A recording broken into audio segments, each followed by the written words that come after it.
Imagine surviving death not once, not twice, but 3 times, and returning with a message that could alter humanity's destiny. That's what happened to an 8-year-old boy after a horrifying car crash where his heart stopped 3 times, each revival bringing him closer to an unimaginable truth. Let us uncover the boy's extraordinary journey, a tale of radiant light, shadowy presences, and a message so urgent it could change everything, a journey beyond life. It started like any other Sunday in 1997. A family had attended church and were driving home, their spirits lifted by the peaceful service. The mother was behind the wheel, her husband in the passenger seat, and their young son safely buckled in the back. It was a calm, ordinary day that gave no hint of the catastrophe ahead. As they neared home, a sudden thunderous noise shattered the calm, a sound that would change everything. As they approached a familiar intersection, an ambulance rushed through with its siren blaring. The driver, focused on the emergency, didn't see their car until it was too late. The collision was catastrophic. The family's vehicle crumpled under the force, glass shattering and metal twisting in an instant. The father lost his life on impact, and the mother and son were left critically injured. First responders arrived quickly, but the scene was grim. The mother was trapped in the wreckage, alive but gravely injured. The boy showed no signs of life. Paramedics worked desperately to revive him, and though they managed to restart his heart, his battle was far from over. At the hospital, his heart stopped twice more, each time requiring immense effort from the medical team to bring him back. Each revival defied medical odds, but it came with warnings. Prolonged oxygen deprivation likely meant severe brain damage. For weeks, the boy remained in a coma. His mother, recovering from her own injuries and mourning her husband's death, clung to hope. She spent every moment praying at her son's bedside, refusing to believe she could lose him too. And then, miraculously, he opened his eyes. When he awoke, his first words weren't of confusion or pain, but of a world he had visited. He spoke of a place filled with light and warmth, where he felt an overwhelming sense of peace. It was unlike anything on earth, a realm where fear and pain didn't exist.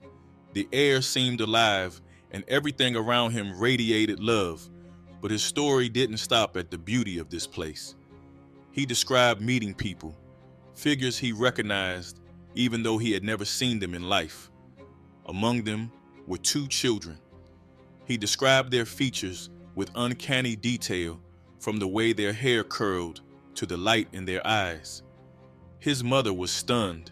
He was describing the siblings she had lost to miscarriages, children he had never been told about. His most profound experience was meeting a figure he instantly recognized as Jesus. There were no introductions, no need for explanations. The presence of Jesus was all-encompassing, radiating love and understanding. He felt as though every fear, doubt, and pain he had ever known melted away in that moment. But this wasn't just a comforting encounter. It came with a purpose. Jesus showed him glimpses of his future, scenes of a life yet to be lived.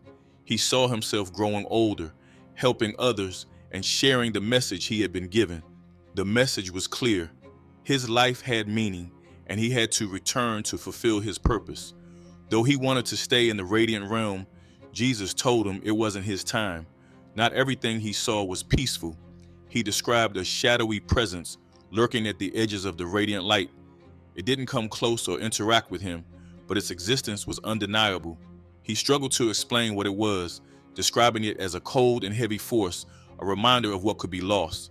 This shadow seemed to symbolize the struggles and choices humanity faces, a counterbalance to the love and light he had experienced. He also saw visions of earth shrouded in darkness. He described cities in ruin, people crying out in despair, and a pervasive sense of hopelessness. But within the darkness, there was a flicker of light, a fragile yet persistent hope. Jesus made it clear that his mission was to nurture that light, to bring hope and faith to those who needed it most. The transition back was jarring.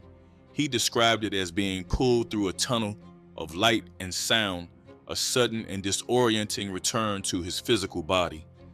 When he opened his eyes, he was surrounded by the sterile lights of the hospital, his body broken, but his spirit transformed.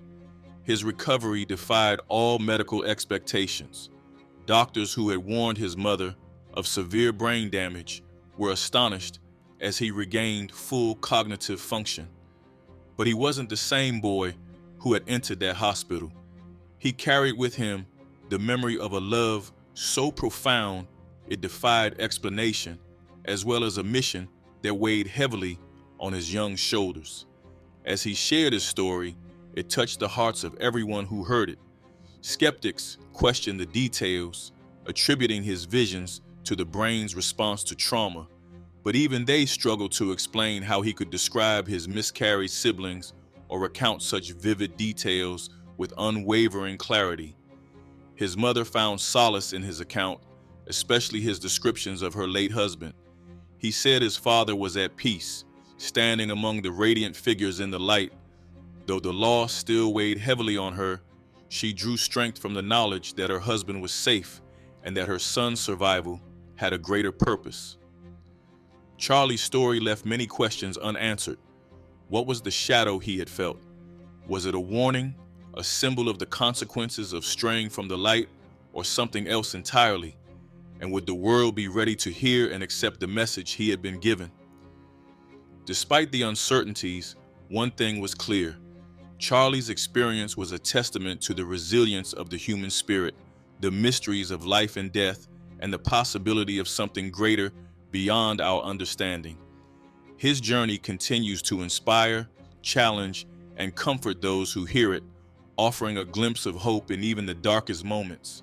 Imagine facing death not once, not twice, but 3 times, and returning with a message that could change the fate of humanity.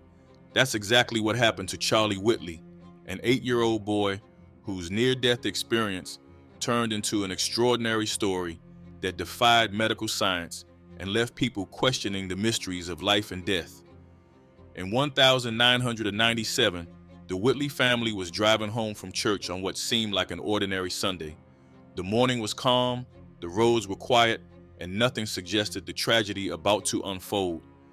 Linda and Greg Whitley were in the front seats, their spirits uplifted by the peaceful service, while young Charlie sat buckled in the back. But as they entered a familiar intersection, the sound of an ambulance siren tore through the air. Within seconds, their lives changed forever.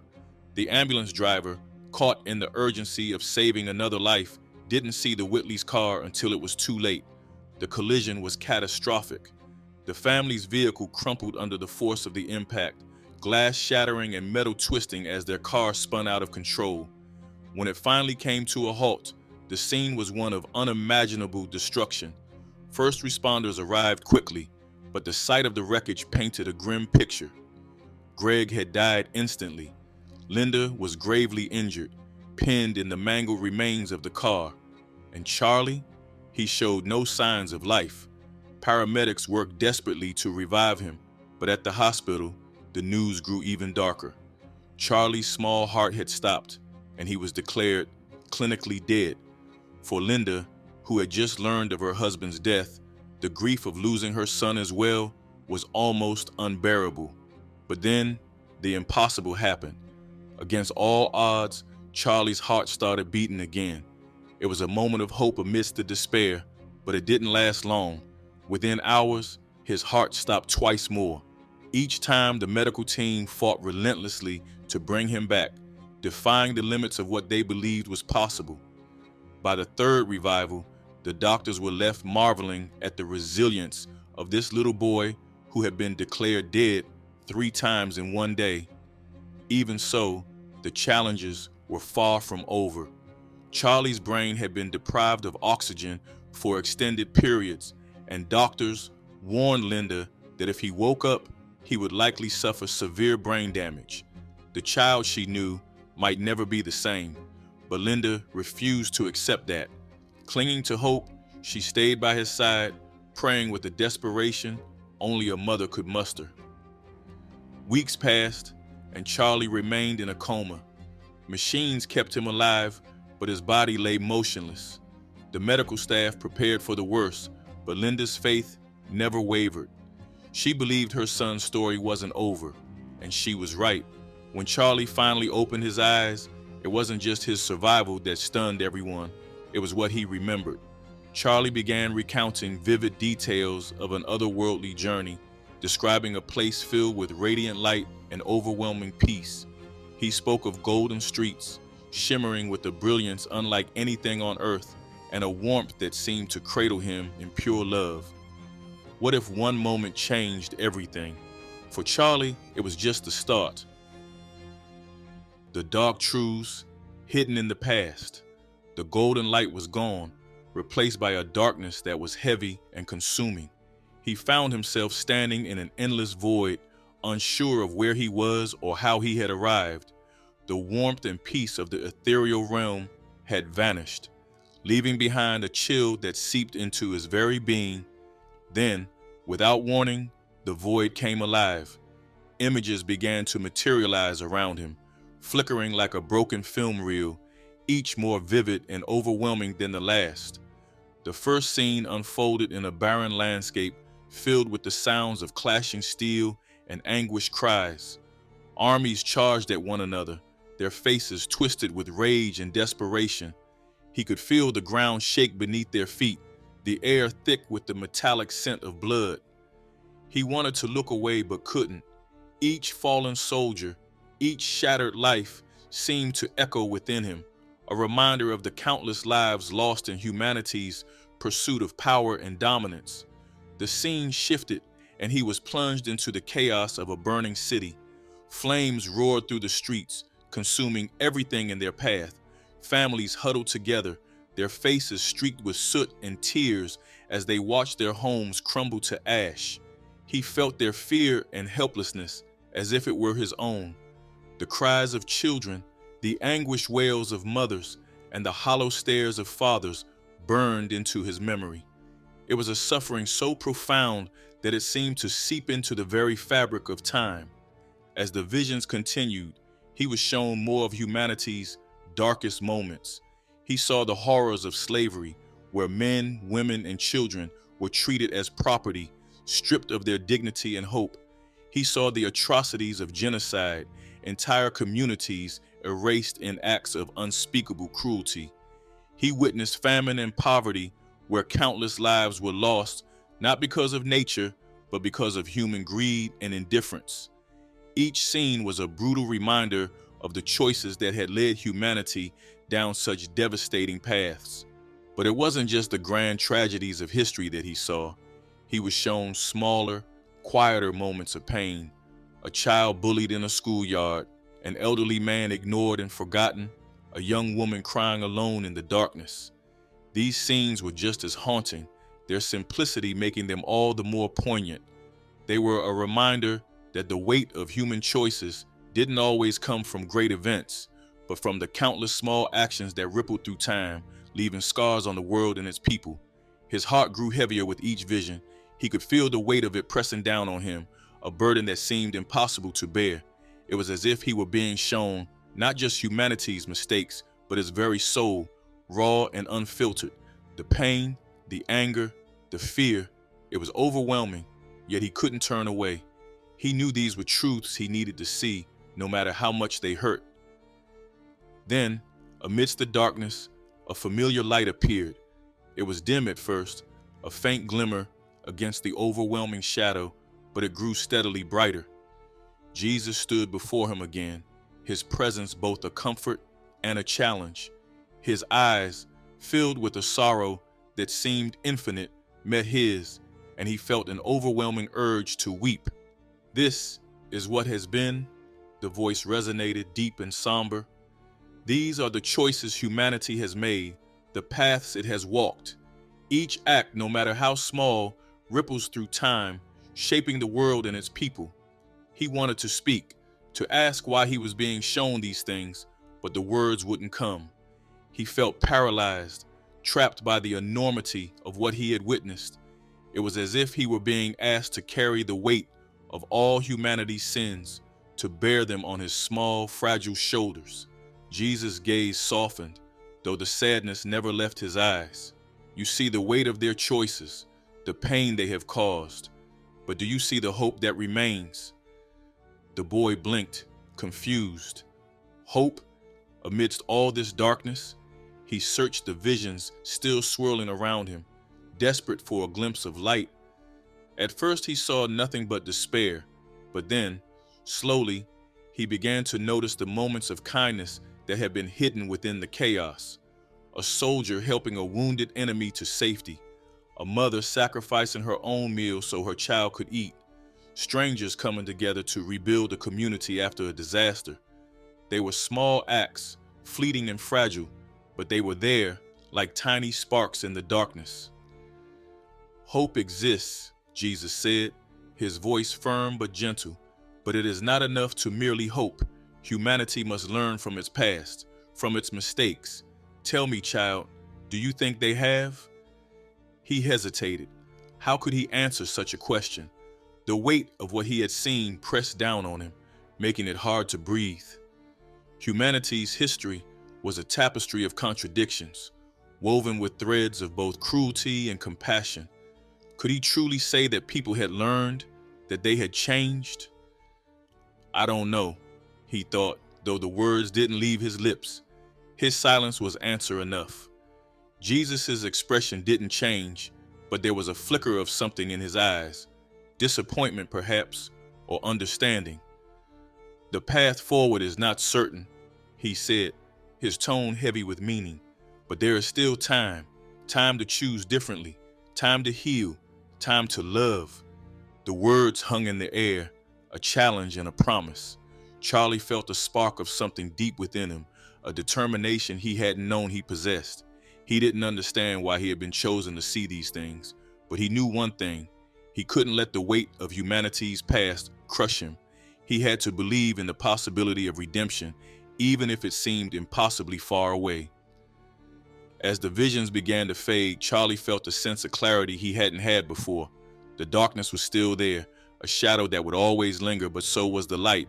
And in that light, he saw the potential for something better, a world where the mistakes of the past didn't have to define the future. The darkness returned, and Charlie's heart sank. He thought the worst had passed, but the void around him told a different story. This time, the images were sharper, closer, as if they were unfolding right before his eyes. The light that had once guided him now revealed a world he recognized, his own. Yet, what he saw wasn't the simple, peaceful life of Willow Creek. It was a stark and jarring vision of modern times, stripped of its facade to reveal an undercurrent of violence, greed, and ignorance. The first scene appeared like a vivid painting brought to life. Charlie stood in a bustling city, its towering skyscrapers reaching toward the heavens, yet casting long shadows over the streets below. He watched as people hurried past one another, their faces buried in glowing screens, oblivious to the world around them. A woman stumbled, dropping her belongings, but no one stopped to help.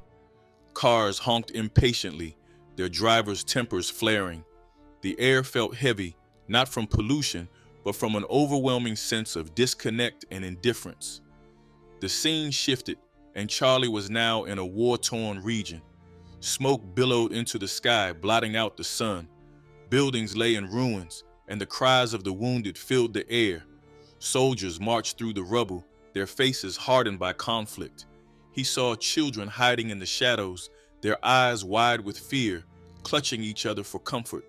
The devastation was unrelenting, a reminder of the senseless violence that plagued so many parts of the world. Charlie's chest tightened as he felt the weight of their despair.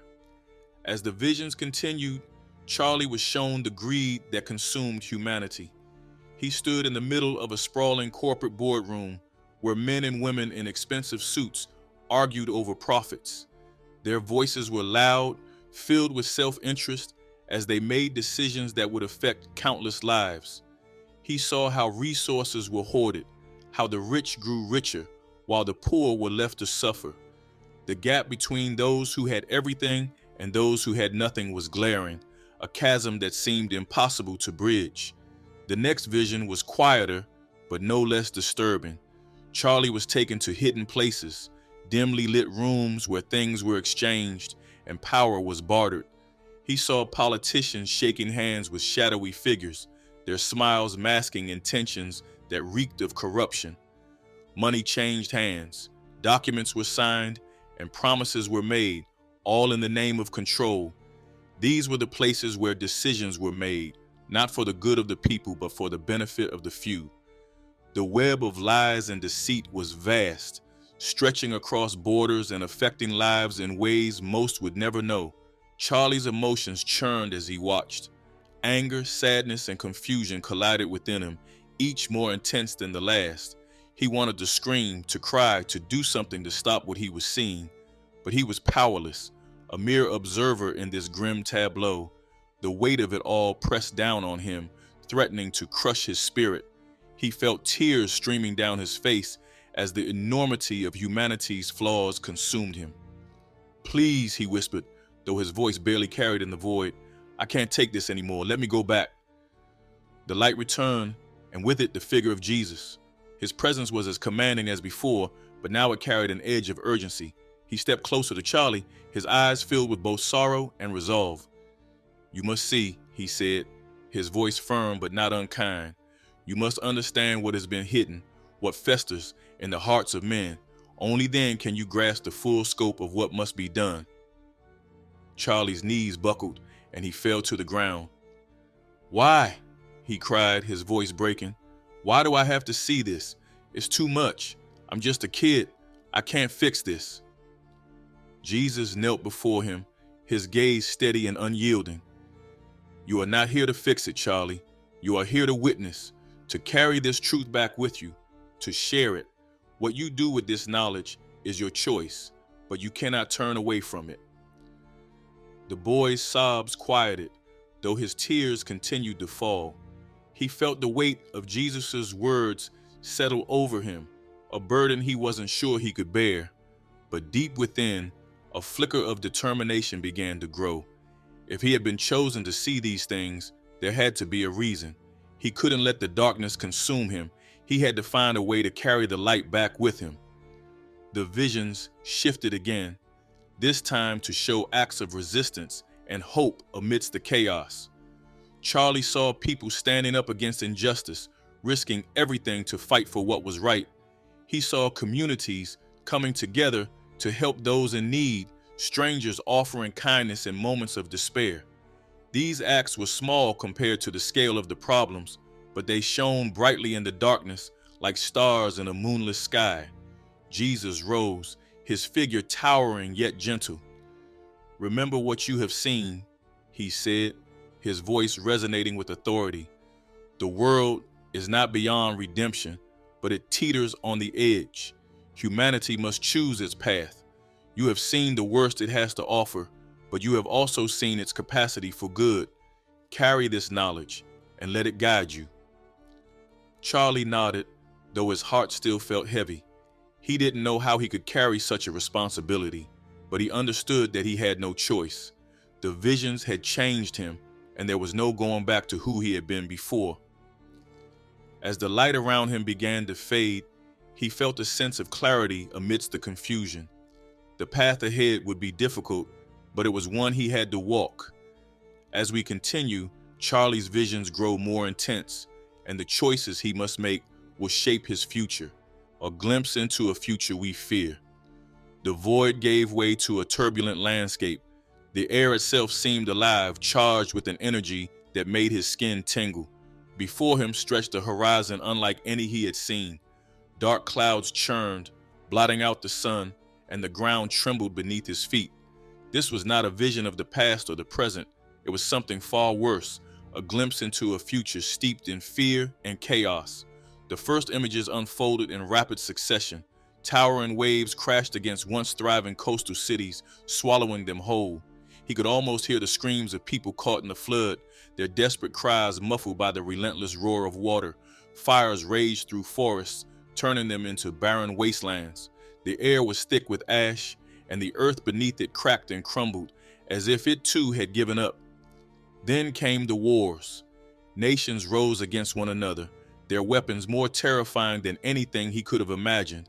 Explosions lit up the sky, their fiery glow casting long shadows over the devastated land. Soldiers marched through desolate streets, their faces hardened and their hearts seemingly untouched by the destruction they left behind. Civilians cowered in fear, torn between fighting for survival and succumbing to despair.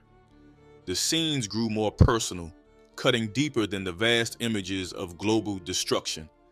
Families were torn apart, their love replaced by suspicion and anger.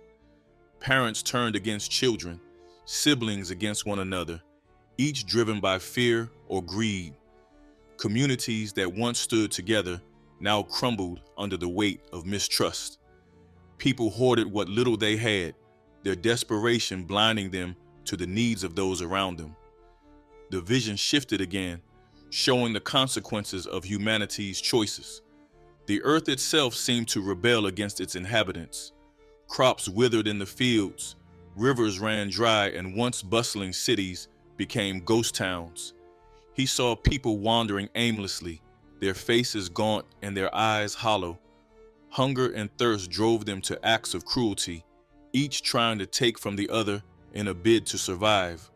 The world had become a place of desolation, where hope was as scarce as the resources people fought over. His chest tightened as he watched. The weight of the images pressed down on him, making it hard to breathe. He wanted to scream, to look away, but the vision held him captive. Deep down, he knew he was being shown these things for a reason, though the purpose felt as distant as the horizon he stared at. As the chaos unfolded, a familiar presence appeared beside him. Jesus stood silently, his face a mixture of sorrow and resolve. The boy turned to him, desperation in his eyes. "Why?" he managed to whisper. "Why does it have to be like this?" Jesus didn't respond immediately. Instead, he gestured toward the scenes before them. "This is not what must be," he said, his voice steady and filled with gravity. "This is what will be if humanity continues down its current path. The choices they make today shape the world of tomorrow." The words hit hard. He turned back to the vision, his eyes searching for even the faintest glimmer of hope. Amid the darkness, he saw flashes, brief moments where people chose love over fear, compassion over greed. A woman shared her last piece of bread with a starving stranger. A group of neighbors rebuilt a home destroyed by fire. These acts were small, almost insignificant against the vastness of the destruction, but they were there. "They can choose differently," Jesus said, as if reading his thoughts, "but it will not be easy. Fear and greed are powerful forces, but so are love and faith. Humanity has the capacity for both. The question is which they will embrace." The vision began to shift, growing darker and more chaotic. Leaders stood before their people, their voices filled with promises of safety and prosperity, yet their actions betrayed them. Corruption spread like a disease, infecting every corner of society. Truth was twisted, turned into a weapon to divide rather than unite. His heart ached as he realized how deeply fear had rooted itself in the hearts of men. Jesus stepped closer, his presence grounding the boy amidst the chaos. "This is the warning," he said, his tone heavy with meaning. "What you see is not inevitable, but it is possible. Humanity's future is not yet written. It is a story they must write together, with every choice they make." He nodded, though the weight of what he had seen threatened to crush him. The images began to fade, leaving behind a silence that felt both oppressive and freeing. He turned to Jesus, his voice trembling. "What can I do? I'm just one person. How can I change any of this?" Jesus placed a hand on his shoulder, his gaze steady and filled with compassion. "You cannot change the world alone, but you can be a light in the darkness. You can choose love even when it is hard. You can remind others of the power they hold within themselves. Change begins not with nations, but with individuals." The words settled over him like a balm, soothing the raw edges of his fear. He didn't fully understand how he could carry such a burden, but he knew he had to try. The future he had seen was terrifying, but it wasn't set in stone. There was still time to choose differently. to create a world where love and compassion triumphed over fear and greed. As the light around him began to fade, he felt a strange sense of clarity. The path ahead would be difficult, filled with challenges he couldn't yet imagine. But he also felt a spark of hope, a belief that even the smallest actions could ripple outward, creating waves of change. And in that hope, he found the strength to face whatever lay ahead. The light dimmed, and the weight of the visions he had witnessed seemed to settle deeper into his bones. He stood in a space that felt both infinite and confined, the silence pressing down on him like a heavy blanket. Jesus stood before him, his expression solemn. There was no comfort in his gaze this time, only an unyielding truth that could be felt in every fiber of his being. "You have seen what has been, what is, and what could be," Jesus began, his voice carrying the gravity of 1,000 storms. "But there is more you must understand." His heart sank. He wasn't sure he could take anymore. Every vision had chipped away at the innocence he once carried, replacing it with a crushing awareness of humanity's flaws. Yet he knew he had no choice but to listen. Jesus' presence demanded it. "Most will not listen," Jesus said, his words cutting through the silence like a blade. "They will see the signs, hear the warnings, and still turn away. They will choose ignorance, comfort, and greed over the truth. And because of this, the consequences will be severe." As he spoke, the space around him transformed. He found himself standing in a barren wasteland, the air thick with smoke and ash. The ground beneath his feet was cracked and lifeless, stretching endlessly in every direction. In the distance, he could see figures moving aimlessly, their forms gaunt and shadowed. They were neither alive nor dead, caught in a torment that defied comprehension. "This is what awaits those who continue to choose darkness," Jesus said, his tone unyielding, not as punishment from above, but as the natural result of their choices. The world will break under the weight of their greed and apathy, and they will break with it. His eyes filled with tears as he took in the horrifying scene. He could feel the despair emanating from the wandering figures, their suffering a palpable force in the air. This was no ordinary pain. It was the kind that came from within, a punishment born of regret and realization too late. The vision shifted again, and Charlie was now in a city consumed by chaos. Fires raged in the streets, and the sound of breaking glass and distant screams filled the air. People fought over scraps of food, their faces twisted with desperation and rage. He saw families torn apart, their love replaced by suspicion and anger. The division was absolute, the darkness complete. Jesus' voice broke through the cacophony. "This is the path humanity has chosen, and this is where it will lead. But it is not too late. There is still a chance to turn back, to choose differently. But that choice must come soon." Charlie turned to Jesus, his voice trembling. "What can I do? I'm just a kid. How can I change any of this?" Jesus' gaze softened, though the sorrow in his eyes remained. "You are not alone, Charlie. You carry a light within you, as does every person, but most have forgotten how to let it shine. Your task is to remind them, show them what you have seen, tell them what you have learned. It will not be easy, and many will not listen, but even one spark can ignite a flame." The space around them shifted once more, and Charlie found himself standing on the edge of a cliff overlooking a vast, dark ocean. The water churned violently, its waves crashing against jagged rocks below. It was a stark and unwelcoming sight, yet something about it felt final, as if it represented the culmination of all he had been shown. Jesus placed a hand on Charlie's shoulder, his touch both grounding and electrifying. "The burden I place upon you is great, but so is the potential within you. You must return to the world and share what you have seen. Speak the truth, even when it is hard. Shine your light, even when the darkness feels overwhelming, for it is in the darkest moments that light is needed most." Charlie nodded, though his heart felt heavy with the weight of the task ahead. He didn't know how he would do it, but he understood that he had no choice. The images he had seen, the truths he had learned, were too powerful to keep to himself. If there was even a chance to change the course of humanity, he had to try. Will they listen? He asked, his voice barely more than a whisper. Jesus' expression was unreadable as he answered. Some will, many will not, but that is not for you to decide. Your task is to plant the seeds. Whether they grow is up to them. The light around them began to shift, growing brighter as the scenes of desolation faded.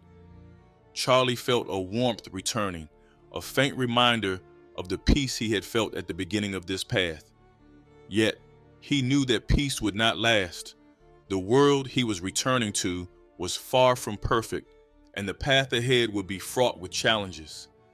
As the brightness enveloped him, Jesus' voice echoed in his mind.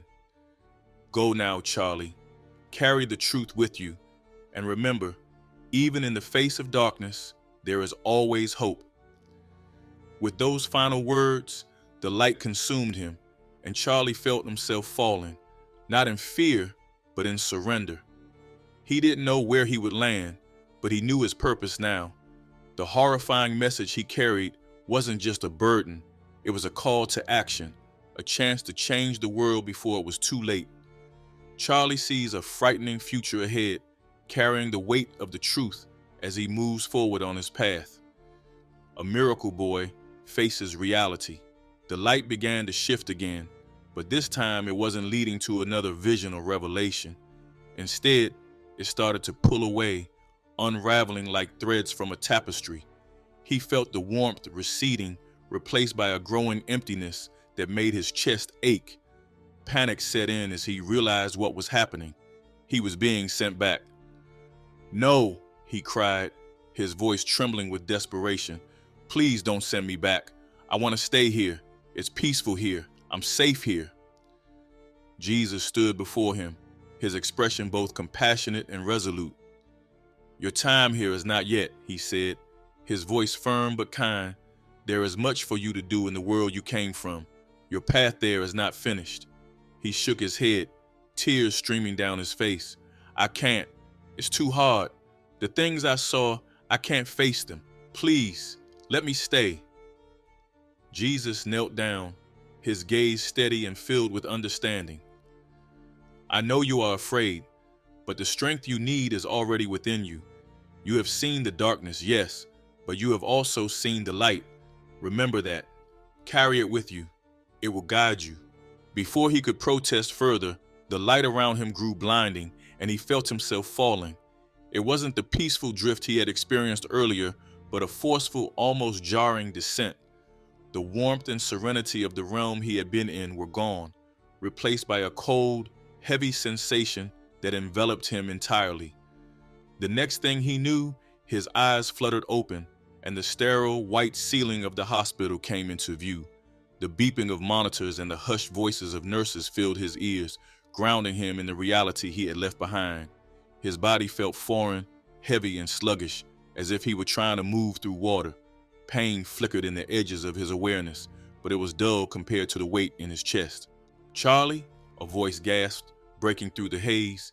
He turned his head slowly to see his mother, Linda, sitting at his bedside. Her face was pale, her eyes swollen from crying, but the moment she saw his open eyes, her expression shifted to one of pure disbelief and joy. Oh my God, you're awake. She called for the doctors, her voice trembling with emotion. Within moments, the room was filled with people, nurses, doctors, and his father, Greg, who stumbled into the room as if he couldn't believe what he was seeing. He's awake, Greg whispered, his voice breaking. He's really awake. The medical staff quickly surrounded him, checking his vitals and murmuring in amazement. They spoke of miracles and unexplainable recoveries, their scientific reasoning failing to account for what had happened. All he could do was lie there, his mind racing as he tried to reconcile the serene realm he had just left with the chaos of the hospital room. Linda clung to his hand, tears streaming down her face as she whispered prayers of gratitude. Greg stood nearby, his hand on his son's shoulder, his eyes glistening with unshed tears. For a moment, the weight of their relief and joy made his chest tighten. He had been given back to them, and they didn't even know how close he had come to staying away forever. As the hours passed and the initial shock subsided, he found himself retreating inward. He listened as his parents and the doctors spoke in hushed tones, but their words barely registered. His mind was consumed by the visions he had seen and the task he had been given. How could he explain any of it? Would they even believe him if he tried? When Linda finally asked, her voice soft and tentative, "What happened, sweetheart? Do you remember anything?" He hesitated. The weight of the truth felt too heavy to share, especially in that moment. He shook his head slowly, avoiding her gaze. "I don't know," he mumbled. "It's all blurry." His mother nodded, her relief palpable. "That's okay, honey. You don't have to remember right now. We're just so glad you're here." But he did remember. He remembered everything. The light, the visions, the voice of Jesus, and the horrifying truths he had been shown. The burden of that knowledge weighed heavily on him, making him feel older and more fragile than he ever had before. He wanted to tell someone, to unburden himself, but fear held him back. What if they thought he was crazy? What if they dismissed it as a dream or a hallucination? Over the next few days, as his body grew stronger and the color returned to his cheeks, he remained quiet about his experience. His parents chalked up his silence to the trauma of the accident, but he knew better. He wasn't ready to share what he had seen. Not yet. The world felt too loud, too overwhelming, and he needed time to process it all.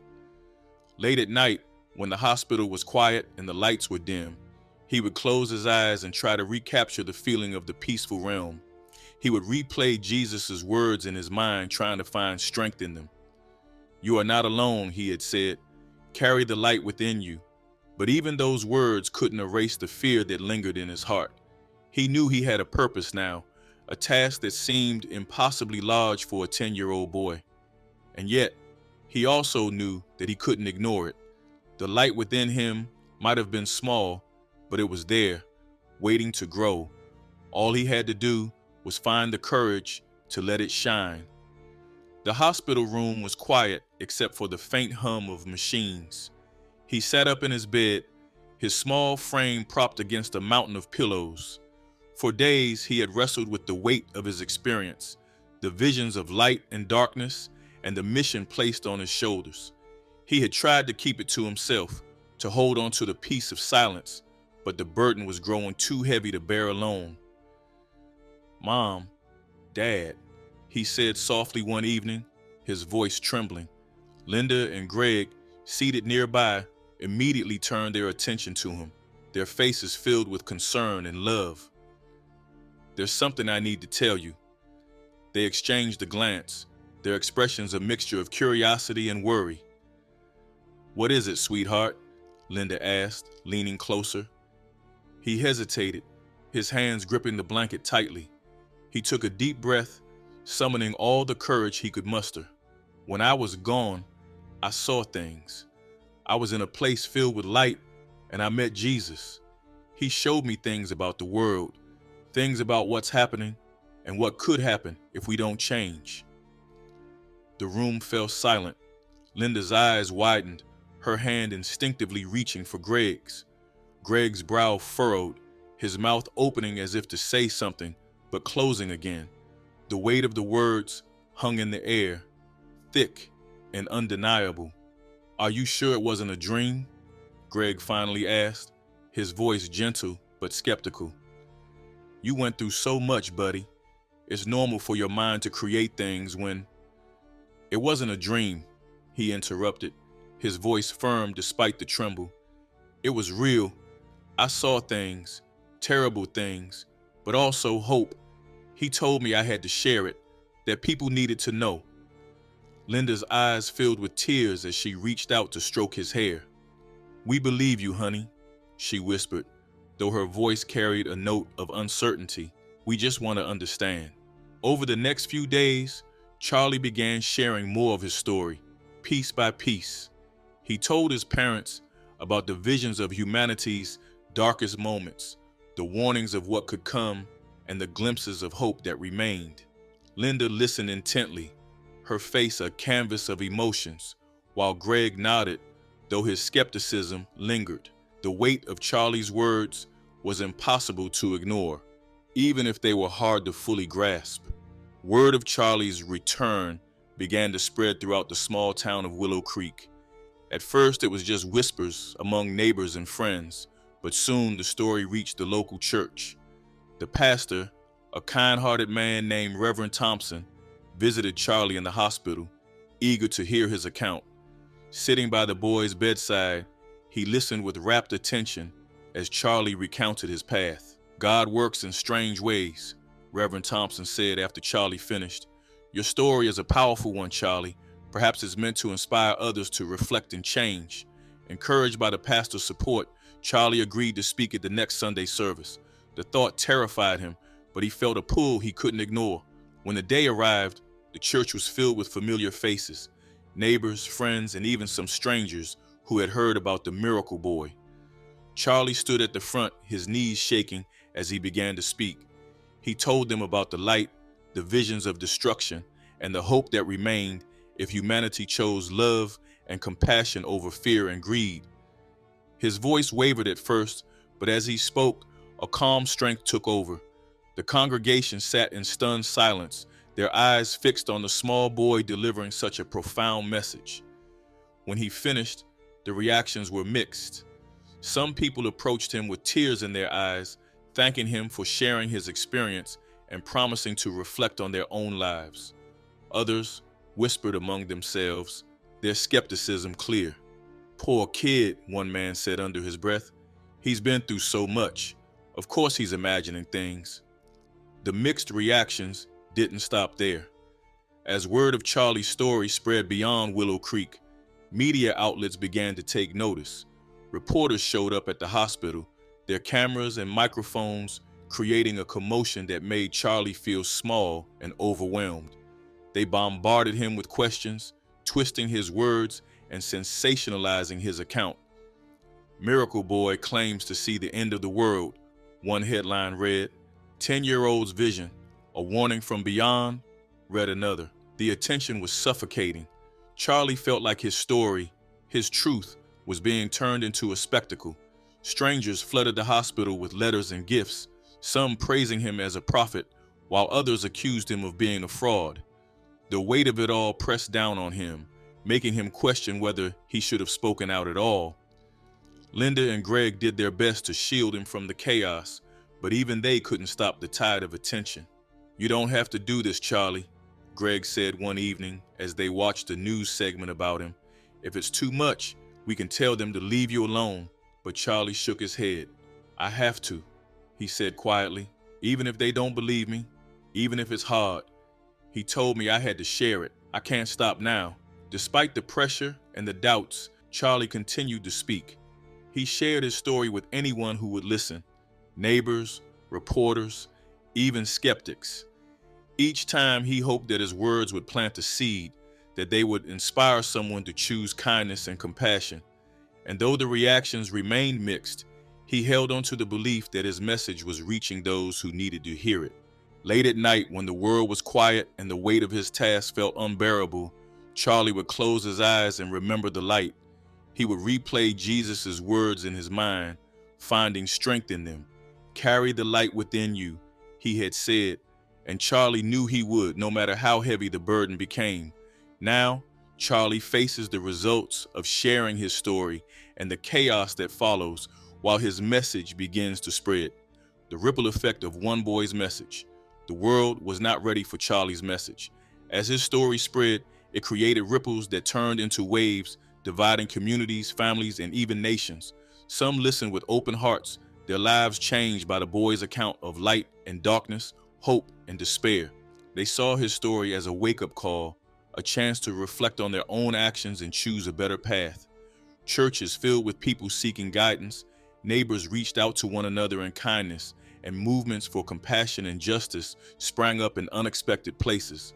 But for every person inspired by Charlie's words, there was another who dismissed them outright. "It's a child's imagination," skeptics argued. their voices loud and scornful, a tragic accident and a vivid dream, nothing more. On television and social media, debates raged. Experts dissected his story. Psychologists theorized about trauma-induced visions, and commentators mocked the prophet child for his naivety. The more Charlie's message spread, the more polarized the world became. The boy had become a symbol of hope to some, of delusion to others. For Charlie, the division was both heartbreaking and overwhelming. He hadn't asked for this responsibility, yet he couldn't ignore it. The things he had seen, the truths he carried, were too urgent to stay silent about. But the weight of it all was immense. The media's relentless scrutiny, the judgment from strangers, and even the doubts whispered by people he once trusted made him feel like a tiny ship lost in a stormy sea. Still, he found strength in the message he had been given. Charlie's faith, once simple and childlike, had deepened into something unshakable. He spent hours reflecting on the visions, praying for guidance, and finding solace in the quiet moments when he could still feel the faint warmth of the light he had known. Those moments reminded him why he couldn't give up, even when the world seemed intent on tearing him down. As months turned into years, Charlie's life changed in ways he never imagined. He was no longer just a boy from Willow Creek. He was a figure people looked to for inspiration or derision. Invitations poured in from around the world to speak at conferences, to share his story with leaders and communities, to appear on global platforms. Each time he stepped onto a stage or faced a camera, his heart pounded with nerves, but he pushed through, driven by the knowledge that his words could make a difference.